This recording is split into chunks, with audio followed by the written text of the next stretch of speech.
has defeated you? What is your giant? Name it. Is it fear? Is it anxiety? Is it insecurity? Is it doubt? This is the last day. You are going to allow this giant to define you. All of us are in like a little sailboat. And it's not the blowing of the wind that determines your destination, it's the setting the sail. It's not the blowing of the wind that determines your income. It's not the blowing of the wind that determines your fortune. It's the setting the sail. Many of us are not able to move forward and develop and manifest our greatness because we spend so much time looking back or worrying about the future. Seize the moment. See, you cannot go into the future and manifest your greatness when you have various things in your life that's blocking you. Here's the most important one of all. Don't doubt yourself. If I've got miracle working power to change my life, so do you.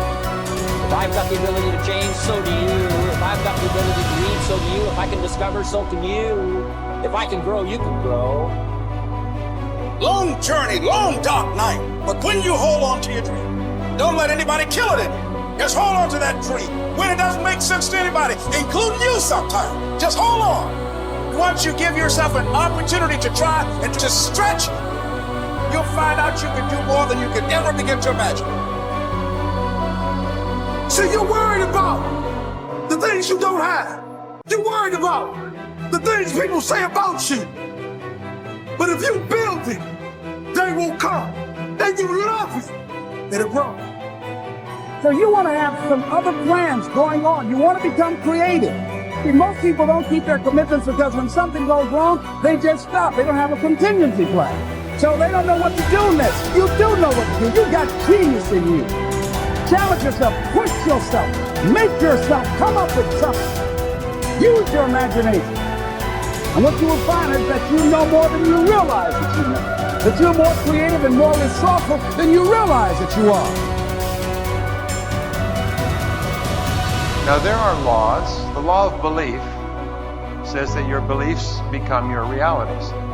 But the things that you believe may not necessarily be true. However, if you believe them intensely enough, they will become true for you.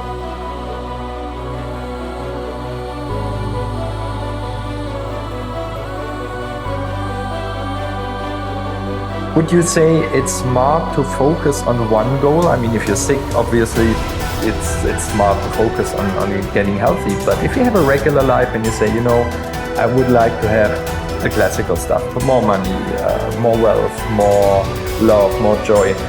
Would you say in those meditations it's smart to focus on different goals, or should it rather be the big goal, like a big vision I have for my life, that all the steps on the way are just marks I will pass at one point? Well, let's answer that on two levels too, because people come to our workshops for all different reasons. Some people come because they're sick. Some people come because they want more money. Some people want a new job, a new opportunity, a new career, a new relationship. Some people want the mystical. The people come for all kinds of reasons. To me, I don't care. What I care about is that they latch on to a vision and they learn how to create. Whatever drives them to that elegant moment where they're so present and so passionate about what they want, and they have a clear intention, a clear vision, a coherent brain, and they have an elevated emotion combined with it, that they create heart coherence. And now they're broadcasting a whole new energy into the field. And whatever we broadcast into the field is our experiment with destiny. So I want people to know the how.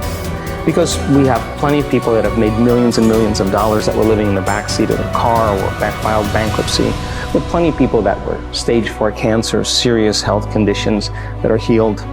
But really, people think they come for those reasons, but we come for wholeness. That's why we come. That when we feel so whole and so happy with ourselves, so connected to something greater, if you feel wholeness, it's impossible for you to want.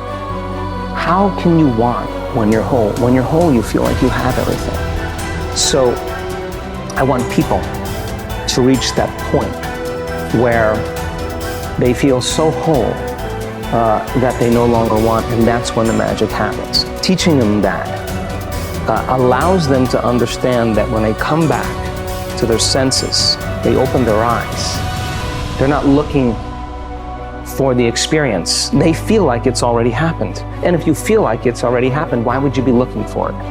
Then, if your body is conditioned emotionally into that future, you're not separate from the energy of your future, you're connected to it.